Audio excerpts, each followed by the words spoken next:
Break के बाद एक बार फिर से आप सभी का स्वागत है हेल्थ फर्स्ट में।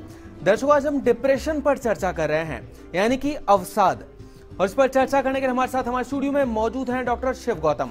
डॉक्टर साहब से जानना चाहूंगा, अभी तक हमने बहुत बातें की है अवसाद और निराशा के बारे में। डॉक्टर साहब, इसका हल किस तरह निकाला जा सकता है? देखिए, उपचार की जहां तक बात है जी, 3 तरह का उपचार होता है। एक तो उपचार औषधि द्वारा जी, एक मनोपचार यानी कि साइकोथेरेपी और काउंसलिंग के द्वारा जी, और तीसरा सोशल मैनेजमेंट जी, जिसमें कि व्यक्ति किस तरह से अपने आप को व्यस्त रख सकता है जी, और किस तरह से समाज में समायोजित रख सकता है।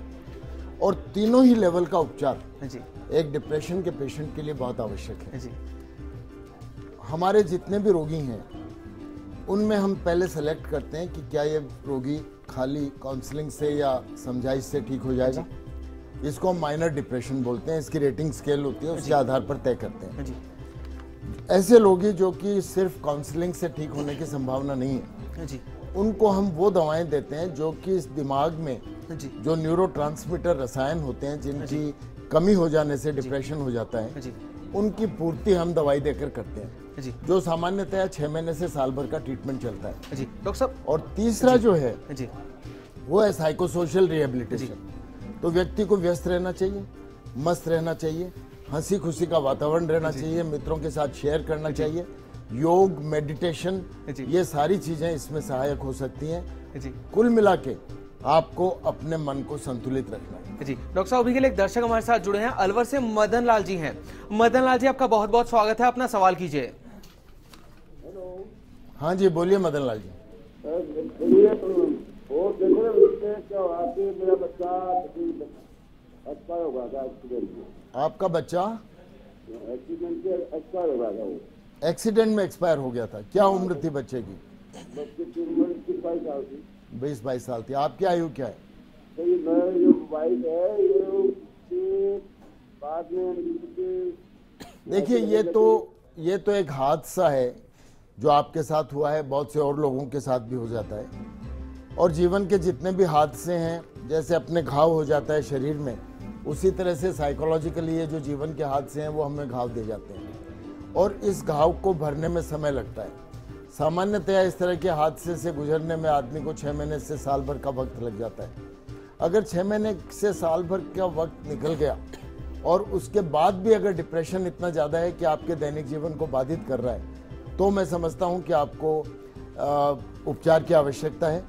और आपको निश्चित रूप से अलवर में भी मेरे 2-3-4 स्टूडेंट्स हैं जो साइकियाट्री करते हैं, उनसे आप मिल सकते हैं।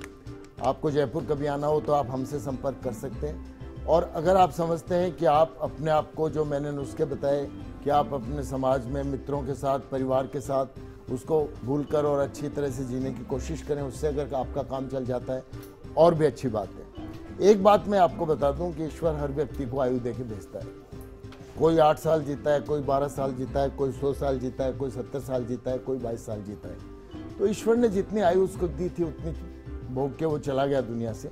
अब हमारे पास इस बात को स्वीकार करने के अलावा और कोई तरीका नहीं है कि हम उसको स्वीकार करें कि वो बच्चा नहीं है, और उसकी स्मृति में जो कुछ भी आप अच्छा करना चाहते हैं वो करें, वो उसको श्रद्धांजलि हो। डॉक्टर साहब, अभी के लिए एक और दर्शक हमारे साथ जुड़े हैं, अजमेर से गुरुमुख जी हैं। गुरुमुख जी, आपका बहुत बहुत स्वागत है हमारे कार्यक्रम में, अपना सवाल कीजिए। नमस्कार डॉक्टर साहब। नमस्कार गुरुमुख जी। मेरा बच्चा 17 साल का, उसको 10 दिन से पीछे की तरफ, सिर के पीछे दर्द हो रहा है। कहाँ पर? सिर में पीछे की तरफ। सिर में पीछे की तरफ, अच्छा। और सारा दिन नींद जैसा लगता है, स्कूल भी नहीं जा पा रहा है। हाँ, हमने आज ही डॉक्टर साहब को दिखाया था यहाँ, जो कि अजमेर में है जी, शैलेंद्र पांड्या करके। हाँ, जो कि तो उन्होंने डिप्रेशन की दवाई दी है, जबकि ये बच्चा अगर मुझे कोई डिप्रेशन नहीं है। नहीं, कई बार क्या होता है कि ये जो शारीरिक लक्षण होते हैं ना, जिसमें सिर दर्द, बदन का दर्द, जिसमें कि जांच करने के बाद कोई खराबी नहीं निकलती, वो कई बार डिप्रेशन की वजह से हो जाते हैं। सिर में पीछे इस जगह अगर उसको दर्द है, ये जो चोटी के नीचे का हिस्सा है, तो वो एक मांसपेशी के खिंचाव की वजह से होता है, जो कि टेंशन की वजह से भी हो सकता है। इसलिए अगर उसके आंखों के कारण, उसका सिर के अंदर के कारण जो होते हैं, या कान नाक गले की बीमारी होती है जिनमें सिर दर्द होता है, वो अगर एक्सक्लूड कर ली गई है और सिर्फ ये मसल स्ट्रेच की वजह से दर्द है, तो मैं उम्मीद करता हूं कि जो दवाई डॉक्टर साहब ने दी है उससे आराम आना चाहिए। और फिर भी नहीं तो उसको रिव्यू किया जा सकता है। आप चिंता नहीं करें, बच्चा अभी छोटा है। कई बार बहुत सारी चीज़ें बच्चे किशोर जो होते हैं वो अपने मन पर ले लेते हैं और घर वालों को बता भी नहीं पाते हैं। वो बातें स्कूल से रिलेटेड हो सकती है, दोस्तों से रिलेटेड हो सकती हैं, रिलेशनशिप से रिलेटेड हो सकती है, या फिर घर के माहौल वातावरण से रिलेटेड हो सकती है।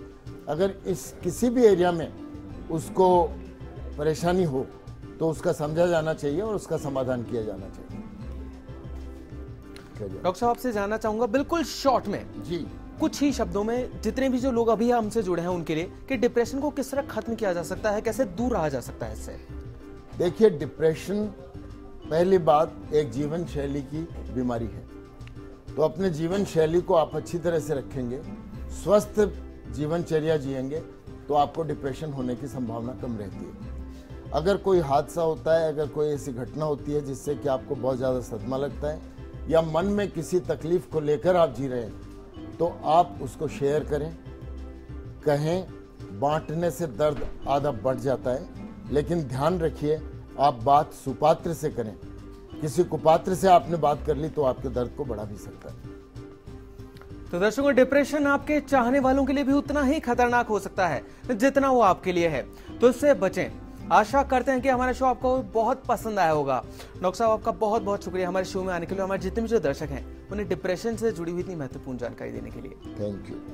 तो दर्शकों, अगर आप भी जानना चाहते हैं अपनी बीमारी से संबंधित कोई भी जवाब, तो आप भी हमें कॉल कर सकते हैं, आप हमें ईमेल भी कर सकते हैं। हमारा ईमेल आईडी है healthfirst@firstindianews.com। फिर मिलेंगे किसी नई बीमारी के इलाज के साथ। होगी एक बार फिर से आप सभी से मुलाकात। तब तक के लिए दीजिए इजाजत। नमस्कार।